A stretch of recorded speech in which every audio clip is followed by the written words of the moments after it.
On the show today, the NBA Cup is stupid. Doesn't matter. We never cared about it in the first place. Everyone is hurt again, and it was a good run. We'll always have those first 4 games of the 25-26 season. Everybody's hurt. So, it is what it is. At least Brian Windhorst said the name, but he said it wrong, and we might have to ban him, and there's so many different things to discuss. The Rights to Ricky Sanchez podcast is presented by DraftKings Sportsbook. Sign up for DraftKings Sportsbook by using promo code RTRS.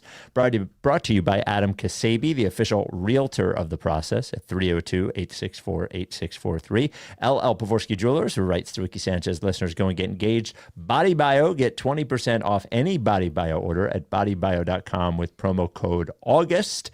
And Surfside iced tea and vodka, the official canned cocktail of the Ricky. Imagine you sit through a very frustrating, terrible NBA Cup game, but imagine you'd like to take a load off afterwards and relax with a drink. What better than a great cold Surfside iced tea and vodka? You might say, I know something better. I'd say you're lying. You're like a great iced lemonade and vodka Surfside. I was like, well, I mean, it's depends on your personal preferences, but there's so many different options, and they all only have 100 calories. They all only have 2 grams of sugar. They're all in that amazing can, and we love them all. It's the official canned cocktail of the Ricky. Surfside is everywhere. We're so proud of them. You can get it wherever you get your canned cocktails. If you can't find it near you, you should go to drinksurfside.com. Great new gear from Surfside that they have available as well. I saw a crew neck. If they're listening to this and want to send me the crew neck, that'd be excellent. We'll totally wear it. You got to be 21 to enjoy it. Please enjoy it responsibly, just like the Sixers. Without any further ado, Amos and the Chef. Larry, sweetie, the man is here.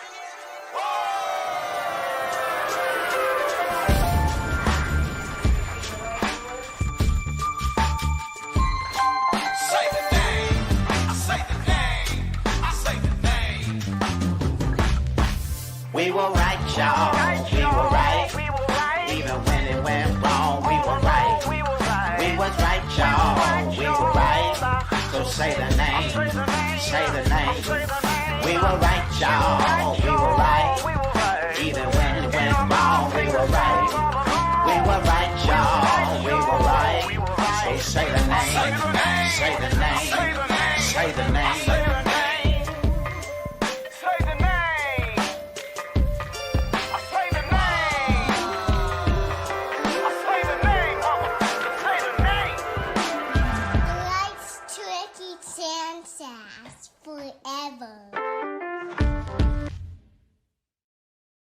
Welcome to the Rights to Ricky Sanchez podcast. I'm Spike Eskin, along with a guy that's probably better than Johni Broome. That is one Mike Levin.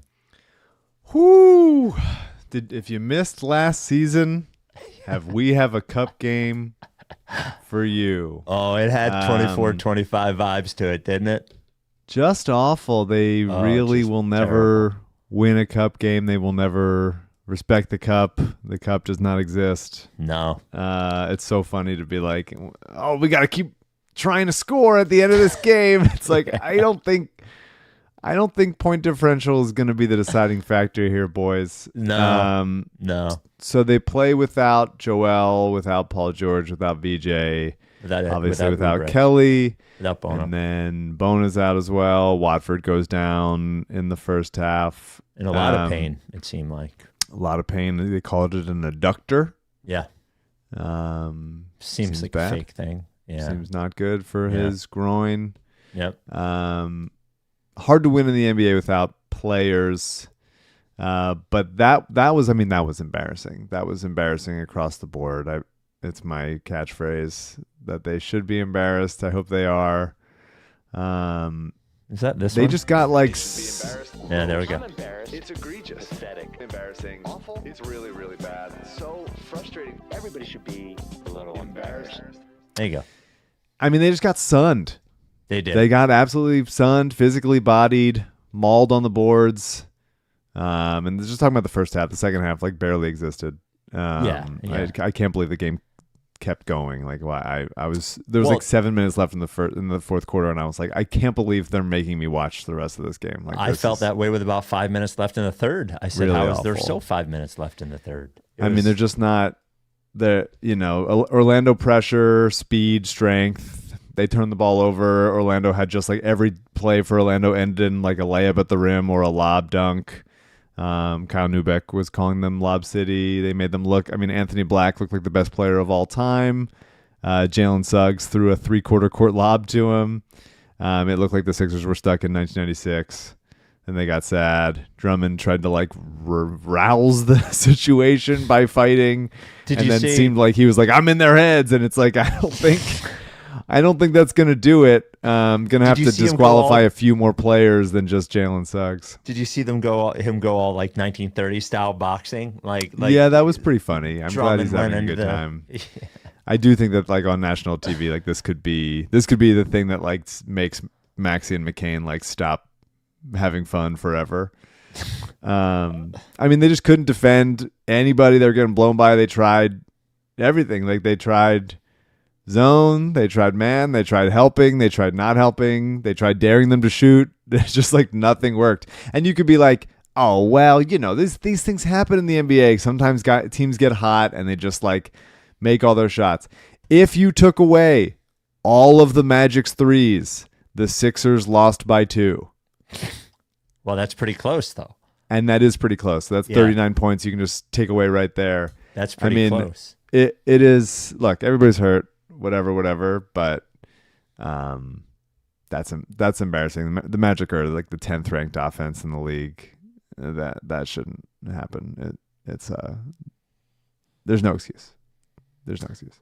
Yeah, I agree. I also I looked at the starting lineup and I was like, all right, we're starting Barlow and Drummond and Justin Edwards. I hear you. I agree with you completely. Like, it was frustrating to watch. We're down a lot of fucking players right now. Sure. We are down a lot of players. But isn't that the fault of... Yeah. Isn't that partially the fault of the front office? Well, I mean, what are we doing? I mean, Lowry hold and on. Eric Gordon and those guys. No, like, but they're the 14th and 15th guys on the bench. It's the not 14th the front and 15th guys office. on Orlando's bench fucking ran up the score against the Sixers. Hold on. If the 14th and 15th guys would be after two-way, like.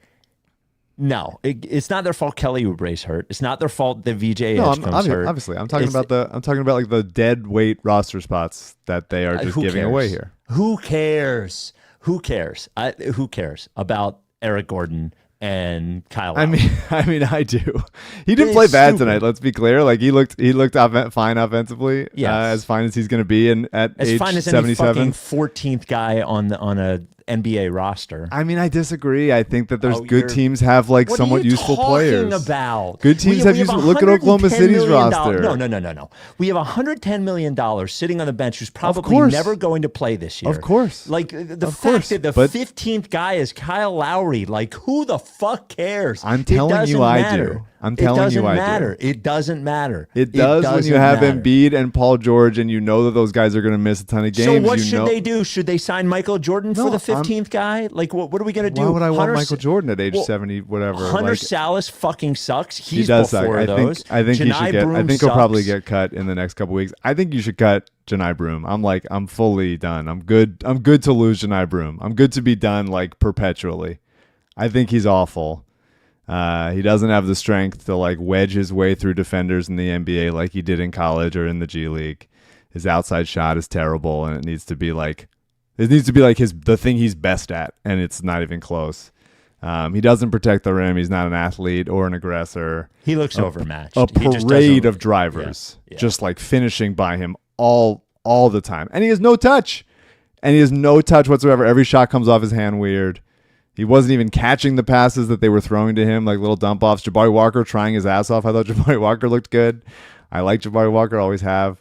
I'm like ready to just cut Johni Broome. Just like eat the cost, like get him out, just get him out of there, and like sign anybody in the G League that like can run and jump. Like we just need something. But yeah, I mean, look, I'm not saying that the Sixers are 1/14th guy away from being title contenders, but I'm saying like it's the NBA.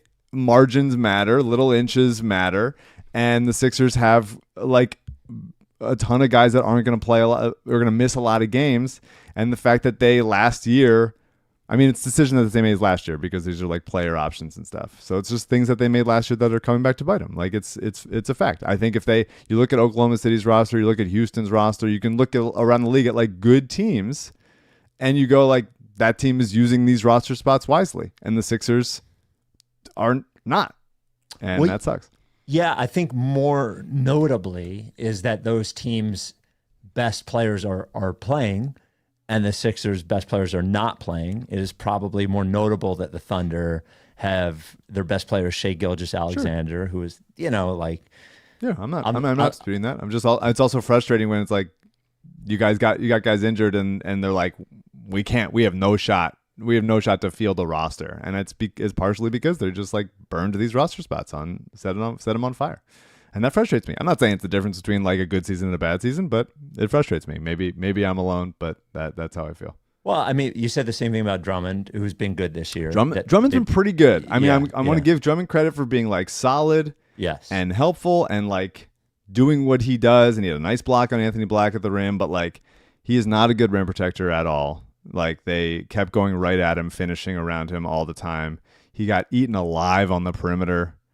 On switches, he bites on a Wendell Carter pump fake from 15 to give up a wide open dunk. He gets blocked all the time. Like he's so big and he gets blocked all the time. And then he threw the ball to a defender like he's Trevor Lawrence. I think that, and I still think the rebounds are kind of fake, man. I just think that they're fake. I think they're fake rebounds. He's like a linebacker who gets a lot of tackles because he lets the tight end catch the ball all the time. I'm not gonna. He's been good for what he is, and he's so much better than last season. Worst player in the NBA last season, 100%. Like they shouldn't be depending on him as much as they are, but like I'm just not gonna.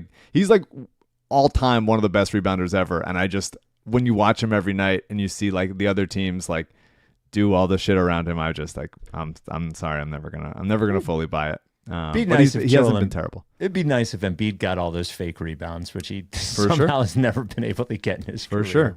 But there were better. I mean, I wonder if there's not enough sample size this year, but some of those Embiid years when he was younger, maybe outside the last 3 or 4 or whatever, they were good rebounding team with him there. Sure. Yes. Even if probably him. because of him. Yeah. And Simmons. on some level. Yeah. And Simmons as well was good at those defensive rebounds. But yeah, they're not it was. It was like Orlando couldn't miss, and they couldn't also make a mistake. It wasn't like they were just hitting like a ton of crazy shots. They just kept like making the right play over and over again and finding like holes in the zone or just beating their man off the dribble and just like over and over again relentlessly like fucking working whoever was there. And that sucks. That should suck for Nurse. That should suck for all these players. You can't feel good about anybody defensively tonight. You can't feel good about anybody at all. No. And I think, some of the first quarter being close was the Magic starting off so cold. I did feel like offensively in the first quarter, they were moving around a lot, and because it wasn't all fueled by Maxey. It wasn't a bunch of Maxey scoring. It felt like the first quarter they had a little going on. But then as soon as it also seemed like as soon as Anthony Black caught fire, the Sixers almost, I don't want to say they gave up. It's not what I'm saying, but like it was probably the sloppiest they've ever been in terms of that annoying, I don't care about this pass, pick six type thing. Lazy. And Quentin Grimes, that fucking alley-oop he threw, he has fully incorporated the Danny. I've never seen a worse alley-oop pass ever thrown in my entire life. After didn't feel like a bad first quarter. That from the second quarter to the fourth, it felt like an all-star team. It felt like they were the Harlem Globetrotters or something. And we were. They gave up 51 points in the second quarter to the Magic. At least it wasn't the third. 51, yeah. Thank God it wasn't the third, so we did that. I mean, you're probably going to not be annoyed by this, but it's annoying to me that Maxey played 32 minutes. It's annoying to me. I'm annoyed. I'm annoyed that they lost by $1 billion, and Nick Nurse was like, got to get Maxey out for his 32. It's like, that sucks.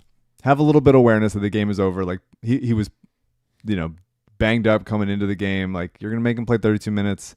Watford already went down. Like, it sucks. I hate that shit. I wish that there was a little bit more. Maybe he's teaching, like, that's the integrity that you need to, like, you keep competing and stuff. I'm just like, well, Maxey might want to be in there for numbers. Joel always did. I would have taken him out. I would have, if that's the answer, then I would have been like, doesn't matter. You're sitting. Like, we're losing by $1 billion and we need you, like, the next one. Like, The Rights to Ricky Sanchez podcast is brought to you by Adam Ksebe. I don't want the poor Sixers performance to reflect bad on any of our partners. Ksebe is a good guy that is going to be very helpful in your quest to get a shore house, or any house for that matter. I'm going to talk about what he specializes in, but the fact is that he's the best realtor I know. And even though he cannot he works at a Long and Foster and Bethany Beach, so he can help you directly with a house in Delaware or Maryland. But if you are buying or selling a house in PA, Jersey, New York, any other place, he's got a huge network of realtors. He should be your first call. If you don't have a realtor, or if you have a realtor and you don't like him, Ksebe should be your first call. Ksebe. Phone number is 302-864-8643. As far as beach house in Delaware, most times you think summer. Right around now, fall and winter, I think to myself, if I had an office job or something, I didn't have to be there. I have to go to work every day. But man, if I could work from home on a Friday and spend a 3-day weekend at my beach house in Delaware or something in a quiet beach town, it would be amazing. Ksebe is excellent. Nobody knows the Delaware beaches better than him. Nobody's going to help you bid better than he's going to help you bid. Nobody's going to help you find the house like he's going to help you find the house. He is relentless, and it's a tough market, and you need a guy like Ksebe. If you've never been to the Delaware beaches, they are excellent. Property tax difference is like he showed me one house in Rehoboth. It was a $600,000 house. The property taxes annually were $1,500. In Jersey, same house in like Sea Isle or something, you're talking $13,000 a year. If you need him, which you might, if you do, you can reach out directly to him on a cell phone, 302-864-8643. That's 302-864-8643. Or email him, adam@processrealtor.com. That is Adam Ksebe, the official realtor of the Rights to Ricky Sanchez podcast. Can we talk about Paul George for a second? Sure.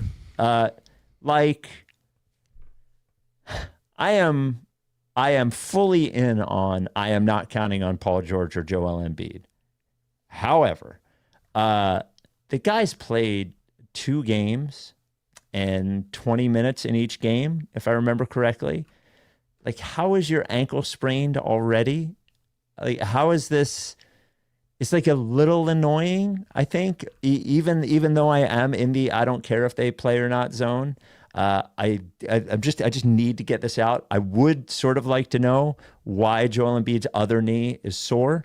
If it is from, I know they're never going to tell us. I just have to get out that I would sort of like to know. And the Paul George thing, I agree with you in practice, or in theory, not in practice. In theory, that when he is playing, he is a good basketball player that could be helpful. I am sick of reading his name on the injury report. Sure. I am sick of seeing him on the bench. No offense, personally, this is no personal thing for me and Paul George. And I know there's nothing they can do about it. This is just frustration. I am just ready for the experience to be over. I just can't believe it took him a month of full practice to be ready to play just so he's healthy enough. And then he has some sprained ankle. I'm not saying his ankle isn't sprained. I am saying that I am ready for the Paul George experience to be over. However good he may be, I'm ready for the experience to be over. Personally. Paul George and the Clippers pick for Jimmy Butler. Would you do it?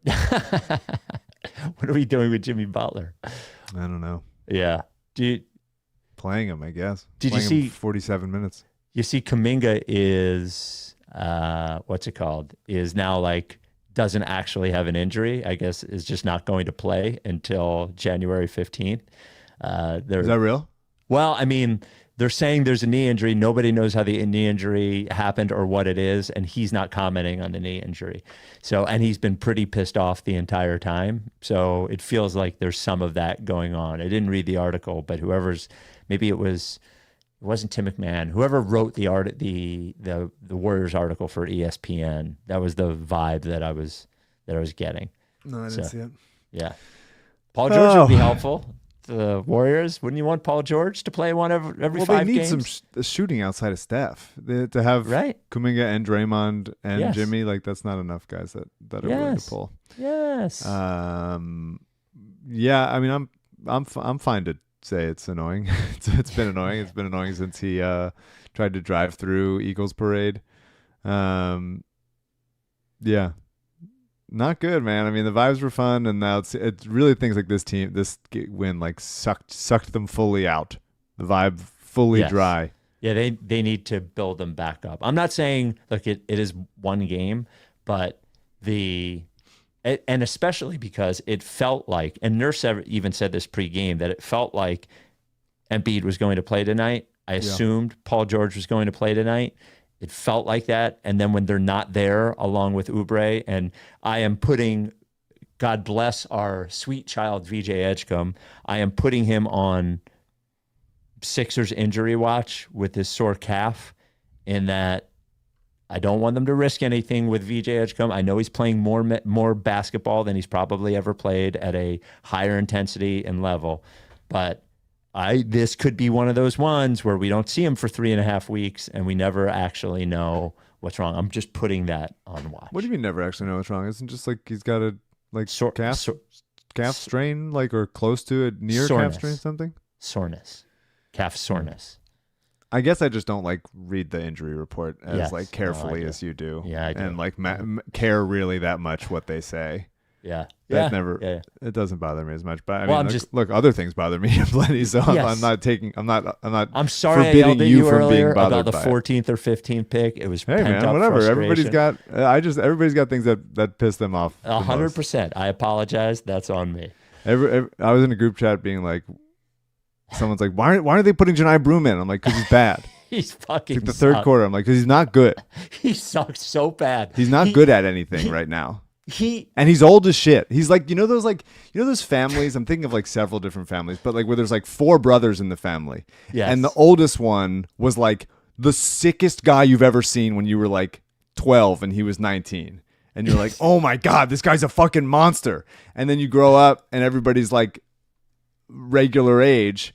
And he's like not that big and a little out of shape and like can't do anything aside from like be like bigger than people. And it's like Johni Broome is 47 years old, or may as well be, and he's just like the older brother that like his younger brother's like caught up to. And like have skills and athleticism. I feel bad. He seems like a really nice guy. Yes. He played good ball at Auburn. Like I liked watching him there, but like on him. he's just terrible. He's just a terrible NBA player. Oh my God, get him out of here. Just cut him. Just end it. End it Your for me. thing about his touch and brother, here is my request to you. I mean, it'll probably be another month before you ever get in game. Well, I don't know if Watford's hurt and everybody's hurt, whatever. Yeah. But every rebound, you're not good at the tap the ball in thing with the one hand sort of. I mean, he is in college. He was in college. But and he's now not now. In the NBA, like he just doesn't. The things that he could do, he can't do now because they're real players here. He is the worst Sixers draft pick I've seen. Anything. There's got to be anybody in the G League that can be like stand and at least have the right shape. Can run regular. Well, he can't even run regular. He's so slow. And I remember I got fooled. They drafted him, and I was watching YouTube, and I was like, "Oh, this guy's pretty athletic. I don't know what everybody's talking about." He is not. He is horrible. He's horrible. Yeah. I feel so bad saying this because I think he's probably a really good guy. Sure. Trendon Watford went down in a clump. Looked like he was in a lot of fucking pain. Yeah, he seems like a really good guy, by the way. Watford, I love Watford. I mean, he's had the streaky season, but I love him getting downhill. In the first quarter, he was sort of giving it to Franz a little bit. He's a load. Was seeking out contact. I like seeing it. It's a bummer that he's hurt. I think with his torn adductor or whatever it is, he's probably still faster than Johni Broome. Probably, yes. Probably the 70-year-old Michael Jordan you didn't want to sign probably faster than Johni Broome. I'm fine with saying that Michael Jordan at his age has a little bit more burst to his game than Johni Broome does. I've one pretty decent thing. McCain. McCain, 2 games of McCain looking a lot closer to McCain than he is. Yeah. Not there completely, but getting that little TJ McConnell midi, like Yep. a 12-footer, dribble, puts his shoulder and dribbles, creates a little space. And I feel like when he's up to speed, that's going to be an unstop. Like he won't ever miss that shot. It feels like one of those. And when he's pulling up from three, he's pulling up pretty far. I mean, he's hitting those. And he looks confident. He doesn't look terrified. He looked terrified for a while, and it seems like he is. This is 2 straight games where I feel like he has taken a step in the right direction. Yep, I agree. Those transition threes are such like momentum boost. It's like an instant timeout for the other team. Yep. Back when the game was within 70, he had a nice one. I remember. Feels like forever ago. The not tonight, or at least not tonight when it stopped mattering. But it seems like the ball, when he's out there, the ball just kind of swings more. It moves more. There's just more pop to like people's steps out there. I think it's nice to have him out there. But then again, you see the size being an issue defensively when like he's completely helpless against an athlete like Anthony Black, like cramming all over him on defense. It's like it's the pros and the cons. And if you worry about that kind of thing, if you're like a McCain skeptic, and you think he's like a sixth man, it's partially because of that. There was a good Mike O'Connor article on the website. Yes, where it talked about Maxey. Right to RickySanchez.com for free. I'm sorry, go ahead. Where it talks about Maxey and how Nurse uses him and stuff. And I just want both Maxey and McCain.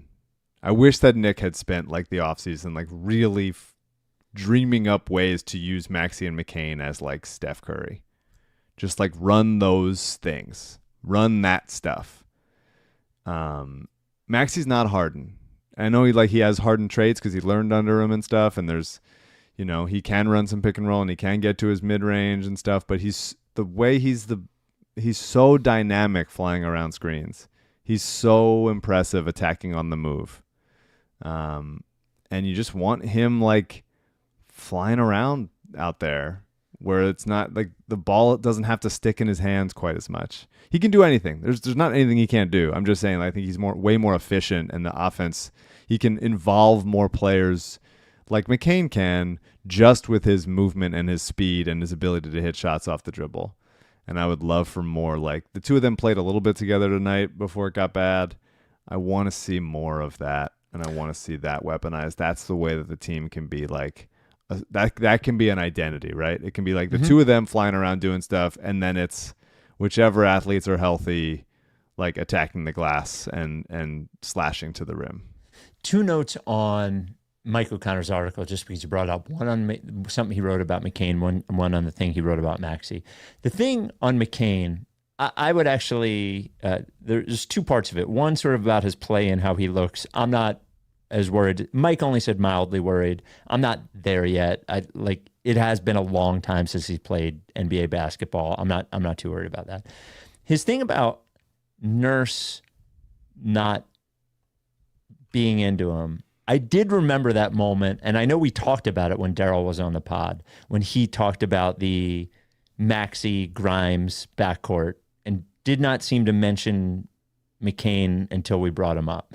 I thought it was weird. I think Nurse's quick hook with him has been weird. There is a weird thing with McCain there.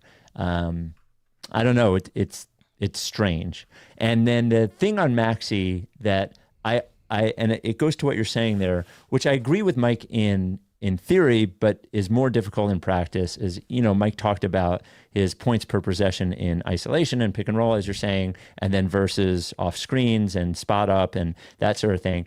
It's just like they don't have another, and this goes to your point about McCain, they don't have another reliable ball handler, and they don't have a bunch of good passers on the team. And all that stuff requires, other people being able to do things. And I agree. I also think to an extent Nurse is in a difficult position in that he almost needs Maxey to be able to do more things than you want him doing in an optimal thing. And it's what makes the Paul George and Embiid thing frustrating if you let it, because the dribble handoff stuff is likely great with Embiid, and Paul George can be a ball handler that can take away some of that responsibility from Maxey if he would actually play in basketball games. Yeah, I mean, A I lot to ask. I think that there's enough ball handling and passing and off ball shooting among those four guards where, and they haven't all been healthy and locked in at the same time, because as soon as McCain started looking like himself, VJ got hurt. But I believe in enough of that you can get three of those guys on the court at the same time and you can make a dynamic offense out of it.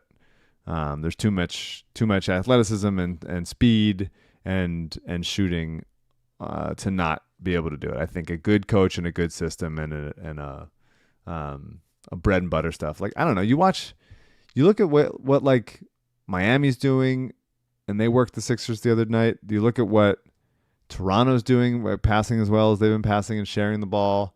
Orlando looked like a fucking juggernaut tonight. Like, the Sixers have a tough team against teams that like pass and move and get out in transition.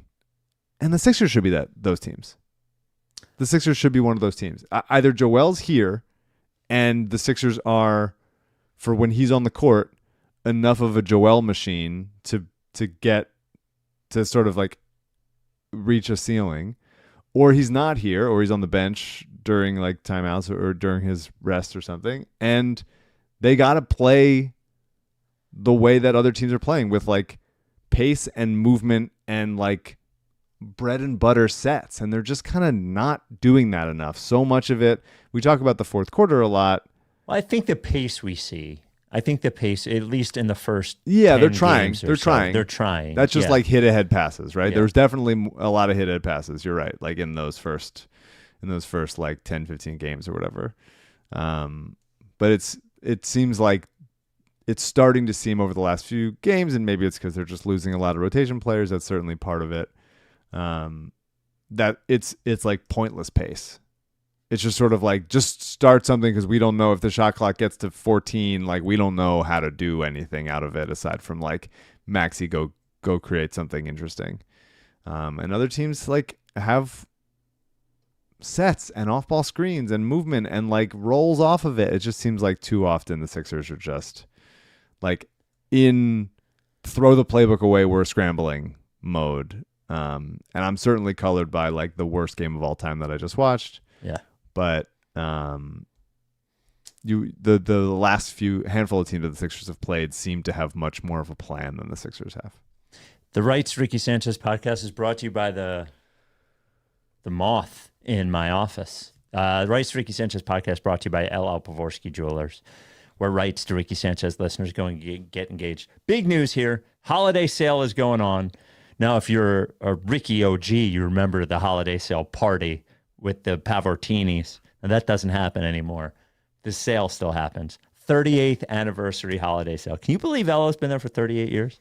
38 years. 38 years. Friday, December 5th through Sunday, December 7th, get an extra 20% off the entire collection, in-store or online fine jewelry. 20% off everything. If you want to do it online, you use code 20 for 25. That is 20 for FOR 25 at llpavorsky.com. Or you can make a virtual appointment where you can send him an email, lee@llpavorsky.com, where you can sort of like, talk to him about what you want to buy, especially if it's an engagement ring. You always want to do that. Or you can call and make an appointment to shop in store.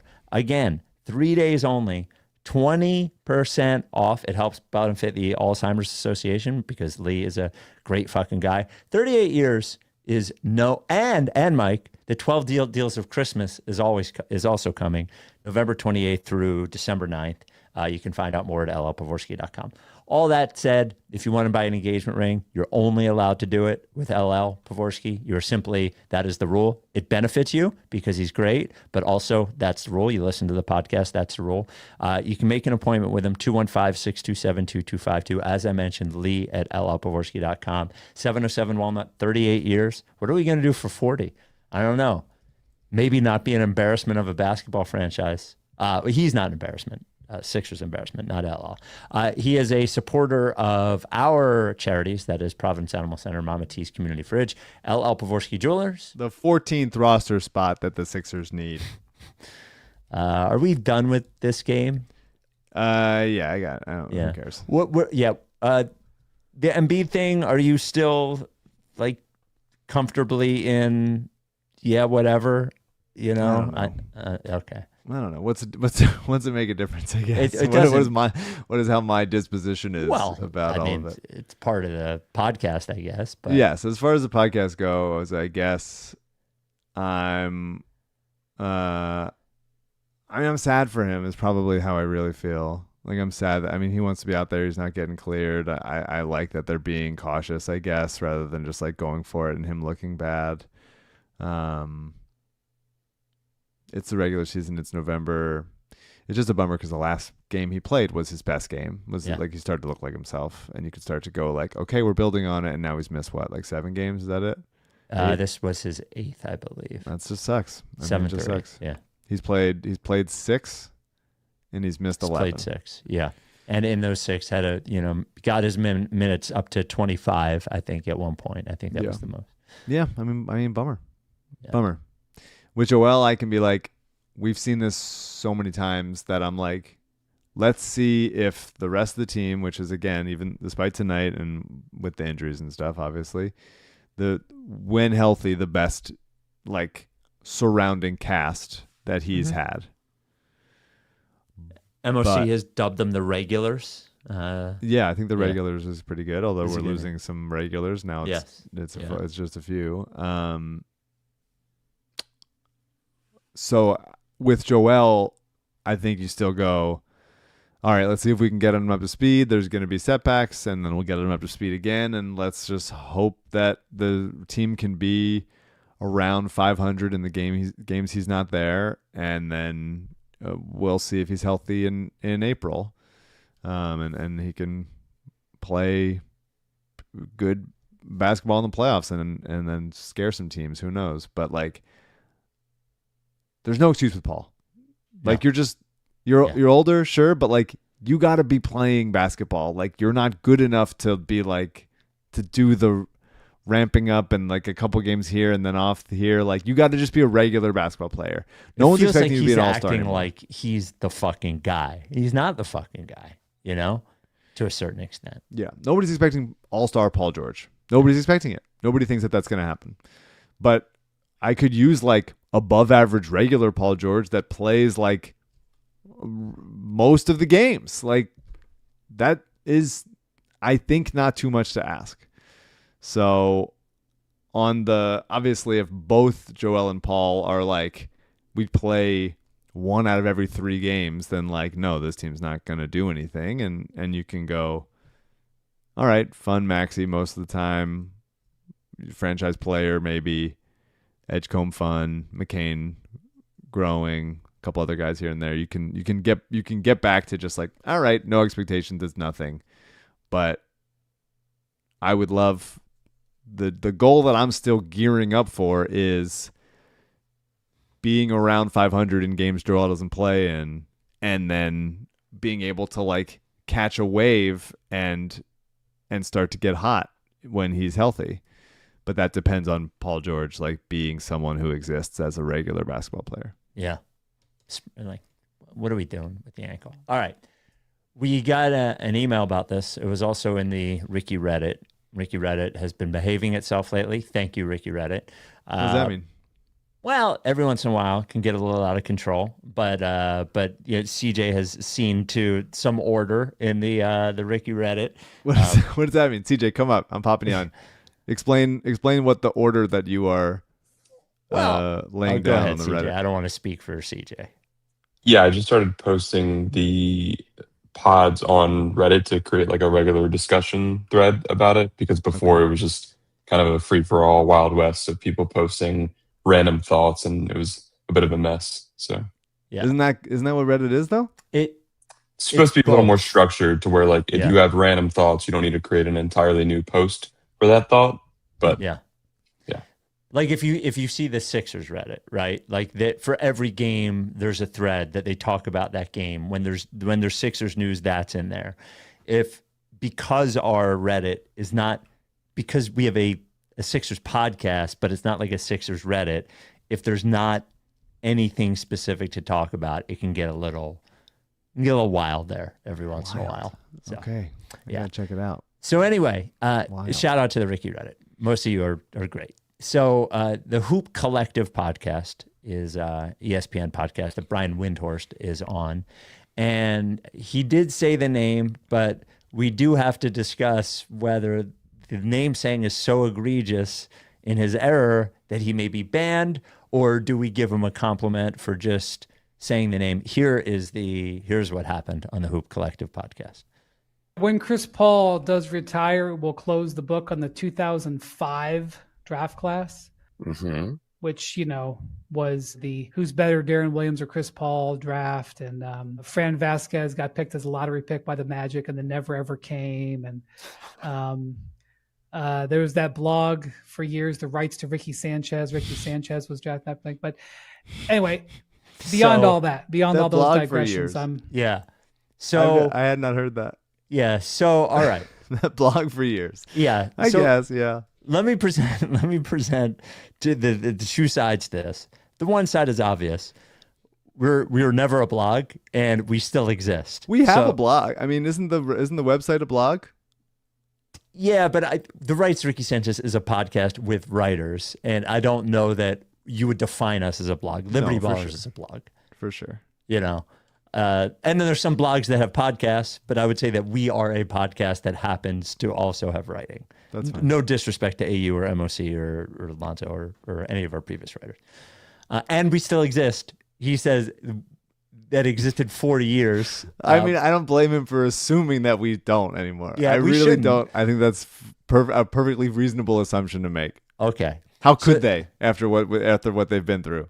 So that is one is that he was very, very wrong. He should be banned. Many of the Reddit people thought he'd be banned.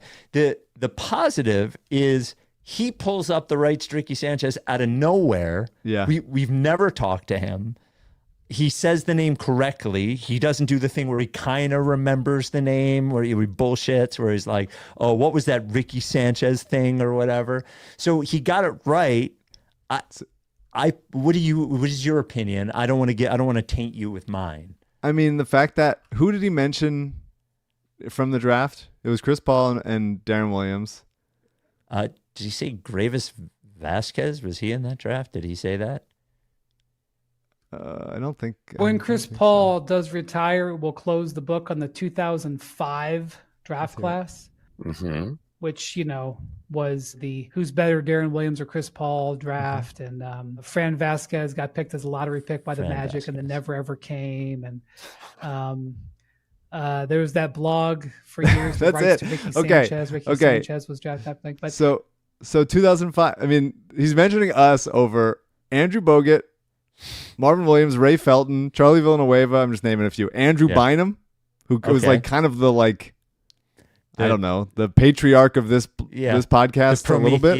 Yes, of the Reiki. Yeah. Sean May, Rashad McCants, Danny Granger, Gerald Green, Hakeem Warwick, one of the best blocks in NCAA history. I mean, Roni Turioff, Lou Williams, Amir Johnson, Marcin Gortat, and he mentions us. So you're saying this is a positive. There's no ban. I think so. Yeah, I agree. Ilyasova in this draft class. I agree. And we get mentioned. Yes. All these guys. Yes. Congrats, 2005 draft class. You lost to us. Yes. Guys played 14, 15 years in the league. Yeah. Lou Williams played 17 years in the league. Yeah. One of the best bench scorers of all time. Doesn't get mentioned. Who does? Us. I think that's a win. I think that's. He does mention Lou Williams right after us. Okay. Well, after us though. But after. Yeah. All right. Well. Yeah. That's his rankings. Yeah, I'm with you. I actually feel the exact same way. I don't think he should be banned. I think he should get credit for saying the name of the podcast. Windhorst became a little bit of a sensation. I think Windhorst started driving me insane before he like delighted everybody else, I think. You are perceived on the Ricky Reddit for being anti-Windhorst. Well, the whispering is crazy. Yeah. He's just doing the whispering. And then he did the like, what could this mean? And it became a meme, and that sort of like took him off. And then I've sort of left him alone since then. But the occasional like whispering Windhorst did drive me a little bit mad. But you know, what a character. Yeah, I am overall. I would say I am pro Windhorst. He seems harmless. He seems well intentioned. He does whisper a lot when he's going to tell you something sexy. But aside from that, you know, he seems fine. Windhorst, right? You won't just say it. I don't love him. What do you not like about Windhorst aside from the whispering? I have to pull up some of my old Windhorst takes, but dust them off. Do you have a notes file with him? Yeah, or something? of course. I've been keeping track. I mean, I just don't know. He carries himself like it's such a burden that I know so much gossip about the league. And like you guys couldn't possibly understand. It's a little bit of that. He does sit in that weird area of NBA reporter that is not an analyst, but is not a scoops guy. Yes. So you sort of wonder what and he doesn't really write features, even though he seems like he should be a features writer, right? Like that seems what he should. So I do think he knows things, but he never wants to break a story or give a story. He will. Like he'll break stories in that way, and then that's why he's like, I'm hearing something that I can't say. And why do you think that is? Yeah. But I don't know. Maybe I like him now. Maybe I didn't like him for a little bit, and I've come around. Yeah, Brian Windhorst, you're not banned. The Rights to Ricky Sanchez podcast is brought to you by BodyBio. I mentioned this before, and I won't mention it again, but BodyBio, we love our partners, and BodyBio has been there for a long time, and they do have a job opening.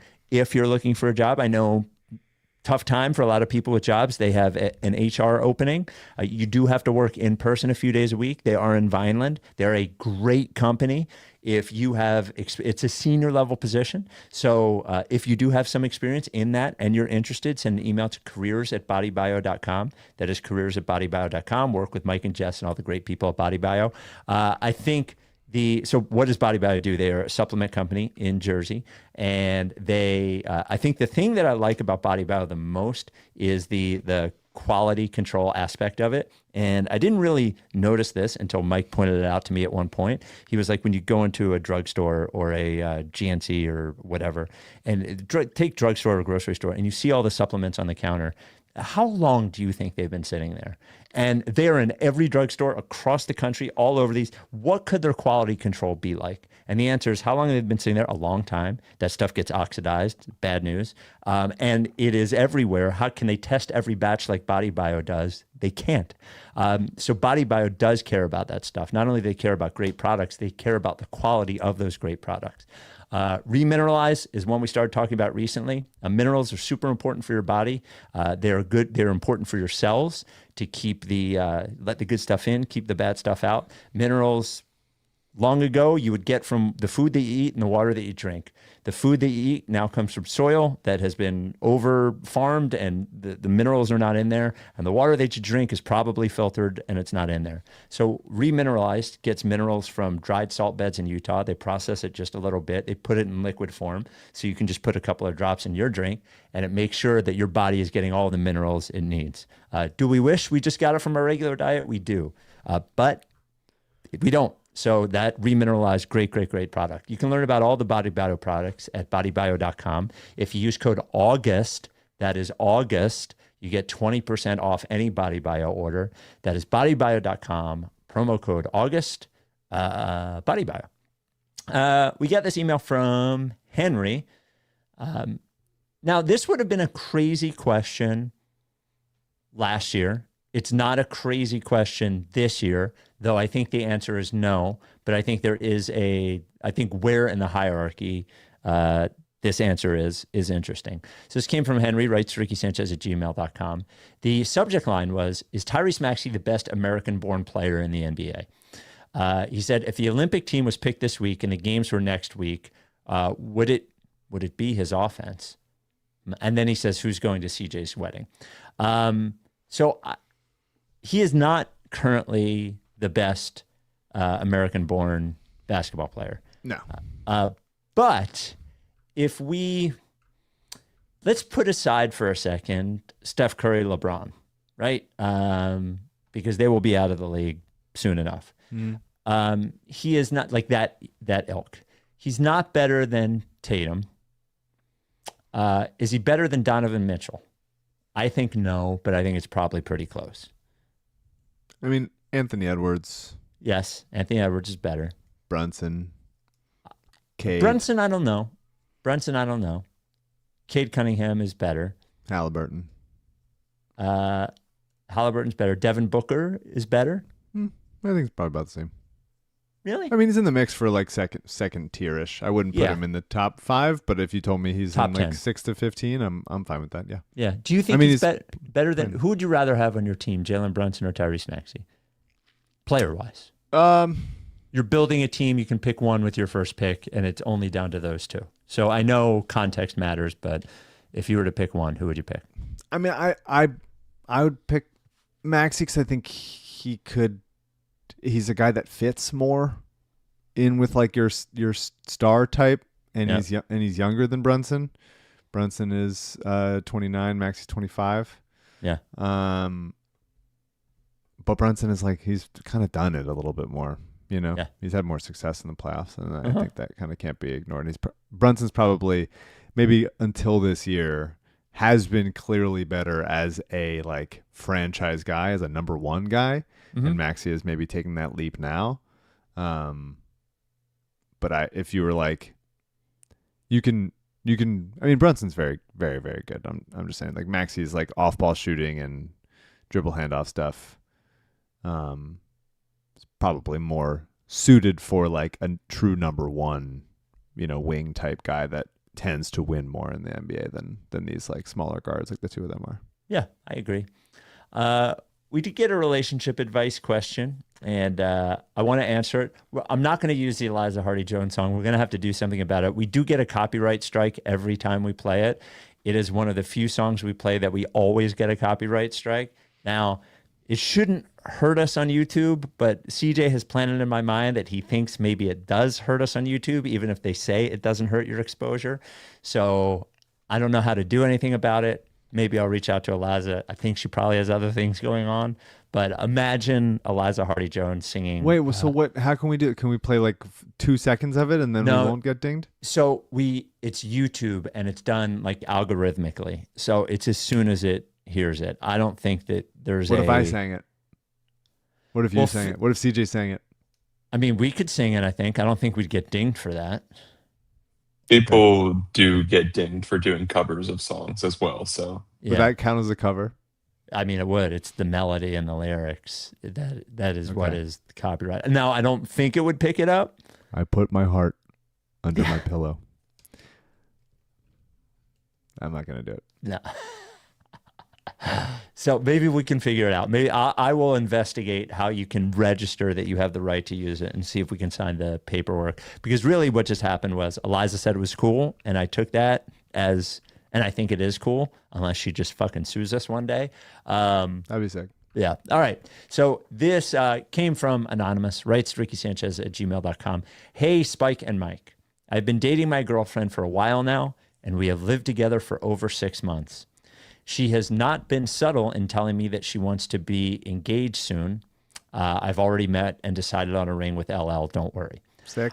I might be overthinking this one, but I don't know how to ask her parents' permission before proposing. I've spent a lot of time with her parents, and I've stayed with them when we visit them in Florida, but I wouldn't say I'm super close with them. We don't see them very often in the winter months, with the exception of Christmas time when they come up and stay with my girlfriend's sister, but getting time alone with them would be difficult. How do I broach the question with them, and do I have to do it in person, or could it be over the phone? Oh, this is a delight. This is one of the best conversations that you can have. Yes. This is an exciting thing to do. They will be thrilled. This is what they want. Like, you get to be obviously this is like a very gendered thing, and maybe I wish Alyssa asked my parents for my hand in marriage. Maybe that would have been totally cool. Yeah. But this is the way that it tends to go. Yes. And when I called Alyssa's mom asking for her hand in marriage, for permission to marry her daughter. It sounded Alyssa's like mom for a was, second that you were proposing. Right. That would have been mom. a misfire. Yes. Alyssa's mom was on the phone with Alyssa when I called. Oh, wow. And so Alyssa had a feeling that that's what this was. And then it was right around, I mean, this is the case every year, but there had been fires, which is now constantly the case in LA. Yeah. And so Alyssa popped up. Alyssa was like, answer it. And then so she got on the phone and talked to me, and then called Alyssa back and was like, yeah, he was just asking about the fires. And Alyssa was like, God fucking damn it. Him asking about the fires to see how she's doing. It was a good lie. It was a good lie for Alyssa's mom. But yeah, I think it's like ultimately the right call to make. You get to seem like a good, responsible person. You get to seem like you care. I think it can be done on the phone for the sake of the speed, promptness. And if you're doing it there, then it becomes like, how do I get her away so I can have this conversation? You feel like you have to rush it, but it's all good. Just call and be like, hey, do you have a sec? I wanted to ask this very important question, and I'm so excited. I love your daughter. That's a good thing to ask. Yeah. So Val's her mom started crying when I asked. I went to lunch with them because she was happy, for everyone who's laughing there. But I hate to make this assumption based on the email, but I feel like I'm pretty good at reading people. In this email, you're basically trying to make the case why you don't have to ask them, about how hard it is to do it. You're not close with them. You don't know how to get time with them. I know it is probably stressful for you and it feels like a bit of a hassle, but it is worth it. I think the phone is fine. I think if you do what I would do is, if they're coming up during Christmas time, just fucking send them a text or call them, maybe even send them a text and say, hey, I would like to get 10 minutes with you guys away from your girlfriend when you guys are up, if you don't mind. They're going to know exactly what it is. They'll know. They're going to know exactly what it is. So they're not going to go, why would you? They're going to know, and it'll be a nice 10 minutes that you'll have with them. I think if you do have the opportunity to do in person, if you have the time to do it, it's very nice. They will appreciate it a great deal. They'll appreciate it so much. Good. It's a good conversation. Yeah. It's a great conversation. Do not follow this. I feel a bit of a tinge of, I don't have to do this, do I? And the answer is, you probably have to do it. I think you should be excited for it. Yeah. You should be excited for it. You're only going to get married for the first time once. Do it. Yes. Do it right. Do it the way. Do it right. Ask the permission. It's nice. Some traditions are nice. I think it's a nice tradition. Fun traditions. Yeah. Unless they say no, and in that case, I'm so sorry. If they're going to say no, you probably know that they're going to say no already. Right. So that's not, Yeah. That's not it. All right. That's it. We were jigsaw, but it can hang. Bad game. Yeah. Terrible game. Didn't happen. Bad night. Fuck those guys. Maxey in the post game was like, just got to flush it. And it's like, I get why you say that, but how many times have we heard that? Yes. Well, 9-8 now. Got to stay above 500. Got to stay above 5. Who do we play on Friday? It's Schedule Talk. Welcome to Schedule Talk. Woo! Schedule Talk. We got Sixers Nets. Okay. All right. Eagles Bears right into Sixers Nets. Oh, great. Great. Sounds like a great Friday. And Eagles season goes down the toilet at 3. That's and right. Sixers hit 500 by losing to the worst team in the NBA right at 6. Sixers Nets, and then we got the Hawks on Sunday. Yep. And then the Wiz on Tuesday. So no back-to-backs right there. It'd be nice to win 3 in a row. It'd be nice if our two the highest paid players also playing those games. Would be cool. That would be nice. Yeah. That would All be right. nice. Hey, happy Thanksgiving, everybody. happy Thanksgiving. I'm thankful for you, the listener. I'm thankful for you, Mike. I'm thankful for you, CJ. I'm thankful for all the Ricky people. I'm thankful. I'm not thankful for Johni Broome right this moment. Poor guy. It's not his fault. It's not his fault. It's not your fault, Johni. What were you thinking, Daryl? Man, I would trade him for anything. like not even a player. I would like a player. They probably could Okay. use some of those, but Okay. I would really like. I was just wondering if you'd trade him for like stuff. I don't get the stuff though. You know what I mean? Yeah. They don't give it to me. Yeah. But like, maybe next podcast we do like, what would you trade Johni Broome for? Can we get? Is there anybody on like a veterans minimum? They're all on the back of our bench. We'll do it next podcast. Okay, we'll do it. CJ, make a note. Next Yeah. podcast we do, what would we trade Johni Broome for? Johni Broome for. All right. We will talk to you next time. Are you down with TTP? Yeah. You know, lick face.